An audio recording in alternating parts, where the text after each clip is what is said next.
It's middle of the week, and wanted to do a quick little video. I got a couple things going here in the garage. Just a little quick update. Just got off the phone with Tom from Tom's Wonderful World, and Tom sent me a package. I was just going to open it up.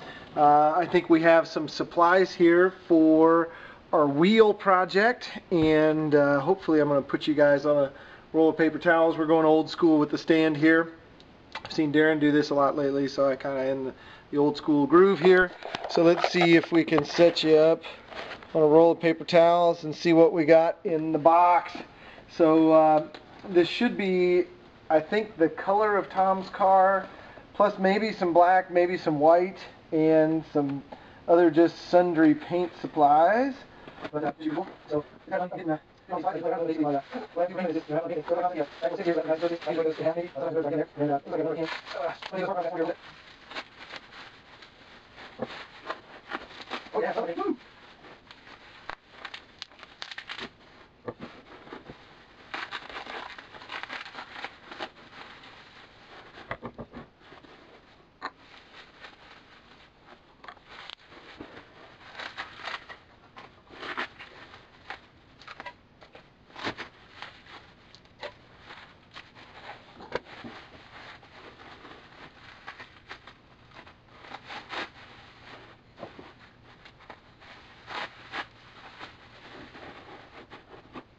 alright, let's go through these real quick. I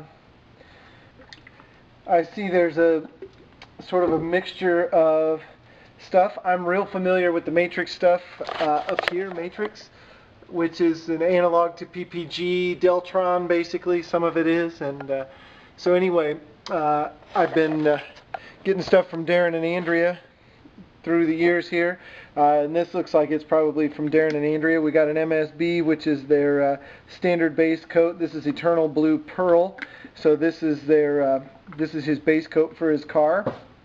I've got MT64 Black, which if you guys ever just need a black, I think this is their toner. I think it's a Matrix Toner 64, which is just black, which I think I've actually got some of that up on my shelf somewhere.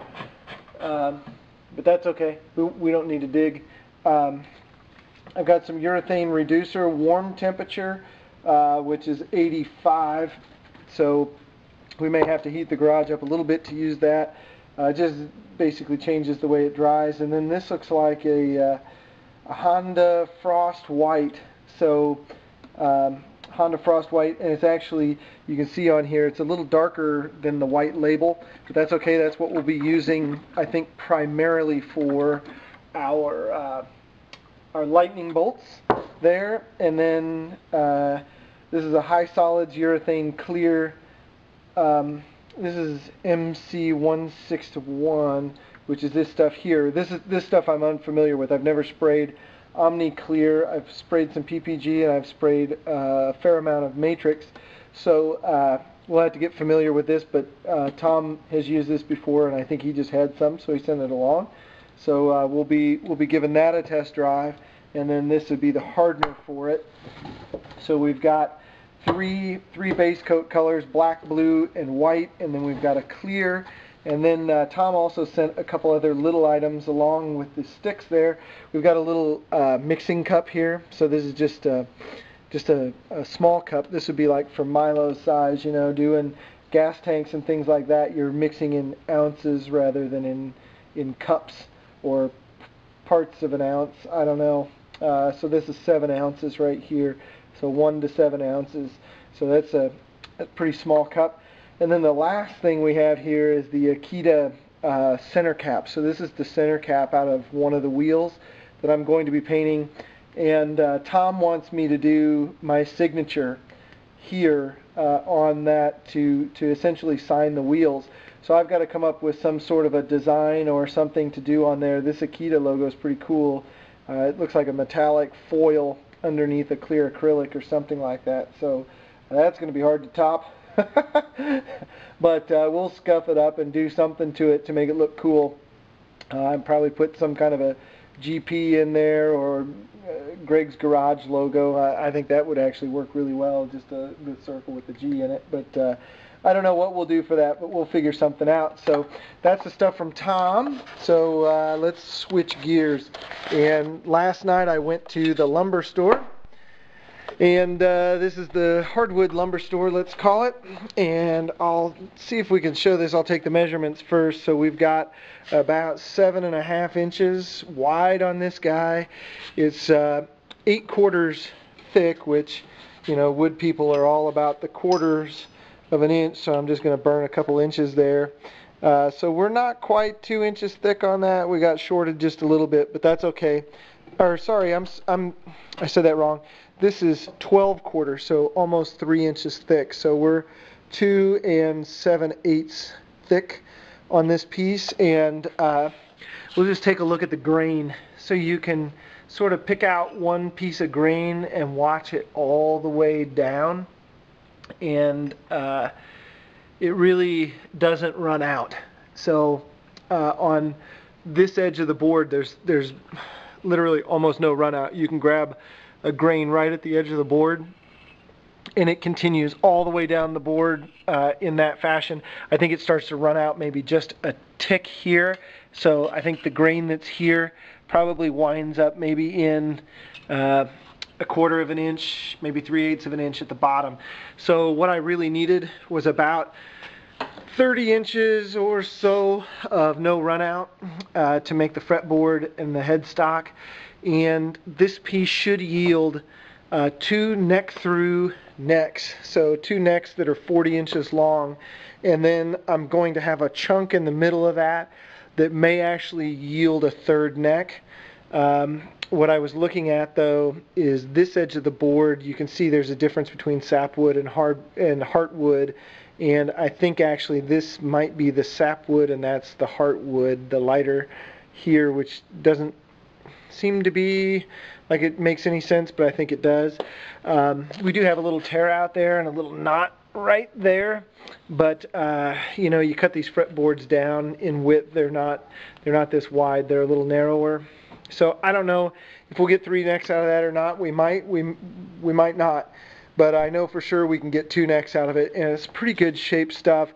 You can't see real well here because of the way they sawed this timber, but the grain runs fairly perpendicular to what's going on. The other one is, we can look down this face and you can see how straight that grain is all the way down the board.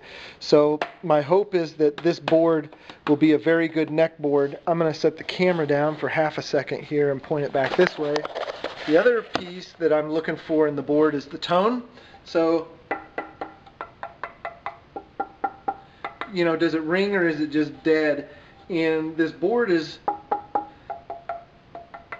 when I can get a hold of it nice, you can actually hear how nice the tone is on this edge. I think we're just way too thick here to get a good tone, but that edge tone or the tap tone sounded really nice. The board actually smells nice. It is an African wood, I believe, African wood called Sapele, S-A-P-E-L-E. And while you know, most people will tell you Honduran mahogany is the top-notch stuff to use as a neck, it is pretty expensive, pretty hard to find, and almost impossible to find in 40-inch lengths. Taylor guitars maybe, and some of the other big-name guitar makers are using Sapele as their neck material and having really good results. And in fact, they're saying, you know, to be responsible, you know, the Honduran mahogany is going away and it's very tough to find, and you know, you don't want to wind up ridding the world of a certain species of wood. So to be responsible, they've switched to this Sapele, which is in a lot higher supply. And this is all sort of hearsay. I don't own this information. But anyway, they're saying that's the next Honduran mahogany, that they're having really good results. So I dug through, I don't know how many boards to find that one that I liked. all the other boards in the store, in my mind, weren't worth buying, not for what they charge for that.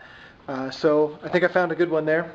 And then the other one that I have over here is an African mahogany. That's an 8-footer. Let me get my ruler out. I think I can't remember how wide we are on this one, but we're 8 foot long and about 8.5 inches wide. I'm hoping to get 3 guitar bodies out of that, 2 of which will be neck through, and the third will be a 2-piece body with a bolt-on neck. So I don't know. You know, I said I'm going to build 2 guitars. I bought enough wood here for 3 body backs and necks. I know I'm going to build the first one and rough out the others at the same time and just leave them rough, and I'm going to learn my lessons on the first one. If the first one comes out awesome, great. Then when I have the money, I'll do the second one and so forth. If the first one comes out trashy, if it's just obvious from early on that we're not going to get the results we want, I'll retool and learn my lessons and move forward on the second one, leaving the first one behind as a learning piece. So that's kind of how it's going to go. I am going to buy 1 set of hardware for a guitar, so you know, tuners and a bridge and all that kind of stuff. I may make some of the pieces and parts later on. I think up front I'm going to buy a lot of the pieces and parts, and then as we get further into our discovery, you know, start doing my own custom things. So first one, going to try and keep a little bit more straightforward, get all the pieces and parts, and then sort of advance as I go. But this African mahogany over here, this piece was the darkest piece that they had, and it was by like 10 shades the darkest piece. And it's also the heaviest. This thing weighs a ton. I don't know how much it weighs, but it weighs a lot, which scares me in terms of a guitar body. But I'm hoping as I cut it and as you know, we start to mill it down and that sort of thing, that it becomes reasonable in terms of its weight. This piece here seems very reasonable in terms of its weight. So I don't know, we'll see. I know I have a lot of lessons to learn. I'm not going to profess that I know everything about luthiery, but I will say that I've learned an awful lot. And so what do we have left to get is the caps. So the cap of the guitar, what you're actually going to see is the body. This stuff back here will just be the back. This wood is considered ugly wood. You know, it needs a lot of filler because of the grain and that sort of thing. So you typically don't put that on the face of a guitar. The face is usually a really nice maple, or you know, I've seen lace wood, I've seen some walnut. I looked at some spalted wood yesterday and just didn't find anything that really rung my bell. I know there's some out there on the internets, so I may buy some billets for that. We may make the first one out of a cheaper face material, just so that, you know, we make the mistakes on something that doesn't cost a fortune. But right now I've got $200 into the wood, so those 2 pieces of wood were a couple $100. Like I say, it'll yield hopefully 3 guitars worth of material, so that's really not too bad, you know, as that sort of thing goes. I'll probably put the maple. If you get a highly figured maple, you might pay $100 for that single billet for 1 guitar. I will definitely do that on 1 guitar. May not do it for the others, but so I'll have the caps to buy. I'll have the fretboards, the fingerboards to buy, just that material. I'll have to make the fingerboard, and then any binding material that I want to use for the edges. So anyway, that's an update on the guitars, and that's an update on the paint that came from Tom. So it's me, Bo.